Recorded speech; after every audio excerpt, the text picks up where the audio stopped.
तुमने उम्मी इतने सारे ड्रेसेस हमने देखे और खरीदे, मुझे तो यकीन ही नहीं हो रहा है कि जब हम घर से निकले थे तब दोपहर थी और अब शाम हो तो फिर गई। आपने माइट वाली इबादत गाह में नमाज पढ़ ली होगी। शिरीन भाभी, हम तो इतने मशरूफ हो गए थे, हमें तो अजान की आवाज भी सुनाई नहीं दी। जरा हमारे लिए पानी लाओ, हम लोग बहुत थक गए।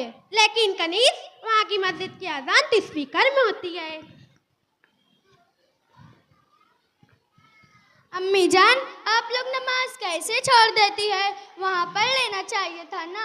मुझे तो हैरत हो रही है, नमाज तो किसी हाल में माफ़ नहीं। नमाज की ताकीद कुरान हदीस दोनों से साबित है। अल्लाह ताला कुरान पाक में फरमाता है, अकीमुस्सलाह, नमाज कायम करो।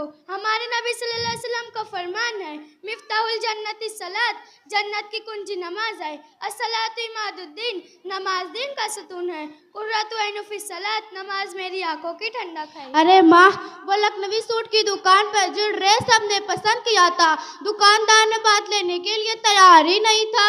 सच कहा तुमने कनीज, हमने उसे इतनी ज्यादा बातें सुनाई और अपने तजुर्बात बताए, उसे मानना ही पड़ा। कैसे नहीं मानता?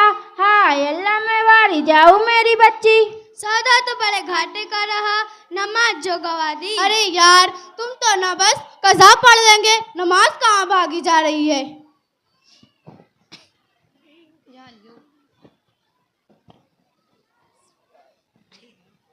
अस्सलामुअलैकुम नसीमा आपा। वालेकुम अस्सलाम फहमीदा आपा। कैसी है आप नसीमा आपा? आपकी तबीयत की नासाजी के बारे में सुना तो सोचा खैरियत दरियाफ्त कर लूं। मैं तो ठीक हो गई हूँ, क्योंकि शॉपिंग करने जाना था ना। कैसी पड़ोसन है आप? आपने मेरी तबीयत की नासाजी के बारे में सुना, मगर ये नहीं सुना कि मेरी दूसरी बेटी की शादी है। अल्लाह सच, आपने बड़ी तकदीर पाई है। आपकी दूसरी बेटी की भी शादी होने वाली है। आपका एक दामाद था, दूसरा दामाद भी आने वाला है। कब की निकाह खानी है? तारीख क्या है? 22 फरवरी है। आजकल तो शादी की बहुत सारी शॉपिंग की आजकल तो शादी की बहुत सारी शॉपिंग की जाती है, बहुत खर्च उठाना पड़ता है। सच कहा तुमने फहमीदा आपा, महंगाई का जो दौर है। हमें भी खूब जमकर तैयारी करनी चाहिए। नए कपड़े, नए मेकअप, नई जूती भी तो खरीदना है। और सब तैयारी हो गई? जारी है, बस लिस्ट देखना बाकी है। उम्मी लिस्ट लाओ। पहली बेटी की शादी में रिश्तेदारों ने बर्तन बहुत कम दिया था। घर भर की दावत में सिर्फ 51 और 21 रुपया ही लिखाया था। मैं भी सोच रही हूँ कि उनको घर भर की दावत ना देते हुए सिर्फ 2-2 आदमी की दावत दूँ। माँ, अल्लाह से डरो। इन्नमाल अमालु बिन्नियत, अमाल का दारोमदार हमारी नियतों पर है। अच्छी सोच रखो। दावत लेना और दावत देना दोनों सुन्नत है। तुम्हारा बयान तुम्हारे पास रखो, मुझे तो बहुत सारी तैयारियां करनी है। उम्मी, तुमने अपने ससुराल वालों को बताया कि नहीं कि हमारे यहाँ शादी है? हाँ माँ, मैंने अपने ससुराल वालों को बताया तो उन्होंने साफ कह दिया कि शादी के दिन आ जाएंगे। अरे बेटा, जाने दो, मुस्तकबिल में कभी उनके वहाँ भी शादी पड़ेंगी, हम हमारे हिसाब बराबर कर लेंगे। बस तुम लोग याद रखना। अम्मी, सच में हमारे उनके ख्यालात मिलते ही नहीं। नसीमा आपा, मैं चलती हूँ, शादी के दिन आ जाएंगे। जी बहन।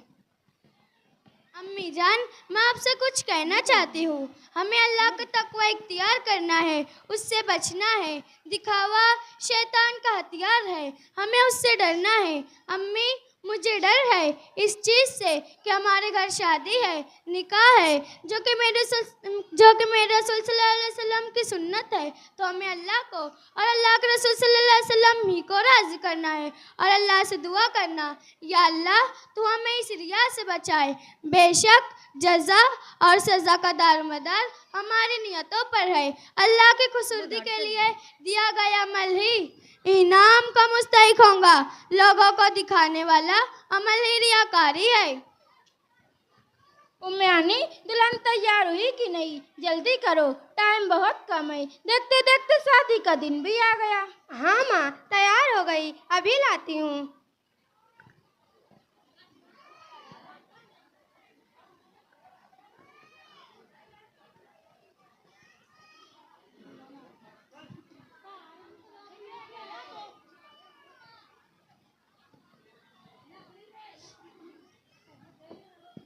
अस्सलामु अलैकुम नसीम आपा। वालेकुम अस्सलाम। नसीम आपा, आपको मैं शादी की बहुत बहुत मुबारकबाद देती हूँ। शुक्रिया। शादी की बहुत बहुत मुबारकबाद। अस्सलाम वालेकुम नसीम आपा। वालेकुम अस्सलाम फहमीदा आपा। मैं आपको खास तौर से शादी की मुबारकबाद देती हूँ।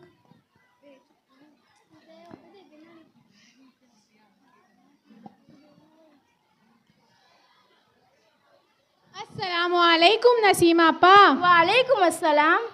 बहू पानी लाओ। नसीम आपा, पानी रहने दो, मैं तुम्हें ये बताने आई थी कि शादी का लड़के वालों ने मना कर दिया। अल्लाह सच?